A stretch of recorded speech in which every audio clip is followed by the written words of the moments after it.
ಯತೀಂದ್ರ ಹೇಳಿಕೆಗೆ ಸಚಿವ ಪರಮೇಶ್ವರ್ ಪ್ರತಿಕ್ರಿಯೆ ಕೊಟ್ಟಿದ್ದಾರೆ. ಇದ್ಯಾವುದನ್ನು ನಾವು ತೀರ್ಮಾನ ಮಾಡೋದಿಲ್ಲ. ಹೈಕಮಾಂಡ್ ಗ್ರೀನ್ ಸಿಗ್ನಲ್ ಕೊಟ್ಟಿದ್ರೆ ಬಹಳ ಸಂತೋಷ.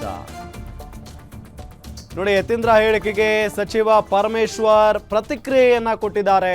ಇದ್ಯಾವುದನ್ನು ನಾವು ತೀರ್ಮಾನ ಮಾಡೋದಿಲ್ಲ. ಹೈಕಮಾಂಡ್ ಗ್ರೀನ್ ಸಿಗ್ನಲ್ ಕೊಟ್ಟಿದ್ರೆ ಬಹಳ ಸಂತೋಷ. ಸಿದ್ದರಾಮಯ್ಯನವರು ಸ್ಥಿರ ಆಡಳಿತ ನಡೆಸಿಕೊಂಡು ಹೋಗ್ತಾ ಇದ್ದಾರೆ. ಯಾಕೆ ಸಿದ್ದರಾಮಯ್ಯನವರು 5 ವರ್ಷ ಸಿಎಂ ಆಗಿ ಇರಬಾರ್ದಾ? ಹೈಕಮಾಂಡ್ ಗ್ರೀನ್ ಸಿಗ್ನಲ್ ಕೊಟ್ಟ ಮೇಲೆ ಮುಗೀತು ಅಲ್ವಾ? ನಾವು ಎಲ್ಲವನ್ನ ಗಮನಿಸ್ತೇವೆ. ಅಂತಿಮ ತೀರ್ಮಾನ ಹೈಕಮಾಂಡ್ಗೆ ಬಿಟ್ಟದ್ದು. ಚಿಕ್ಕಮಗಳೂರಿನಲ್ಲಿ ಗೃಹ ಸಚಿವ ಪರಮೇಶ್ವರ್ ಹೇಳಿಕೆಯನ್ನ ಕೊಟ್ಟಿದ್ದಾರೆ. ನೋಡಿ, ಎಲ್ಲ ನಾವು ಯಾರು ತೀರ್ಮಾನ ಮಾಡಿಲ್ಲ.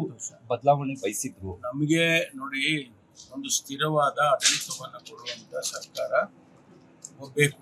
ಅದನ್ನ ಸಿದ್ದರಾಮಯ್ಯನವರು ನಡೆಸ್ಕೊಂಡು ಬರ್ತಾ ಇದ್ದಾರೆ.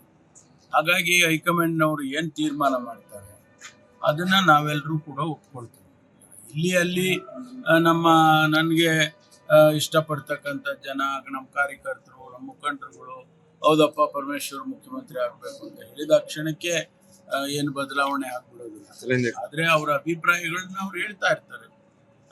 ನಾನು ನೋಡಿದ್ದೀನಿ, ಕೆಲವು ಕಡೆ ಹೋದಾಗ ಶಿವಕುಮಾರ್ ಅವರು ಮುಖ್ಯಮಂತ್ರಿ ಆಗಬೇಕು ಅಂತಾರೆ, ಸಿದ್ದರಾಮಯ್ಯನವರು ಮುಂದುವರಿಬೇಕು ಅಂತಾರೆ.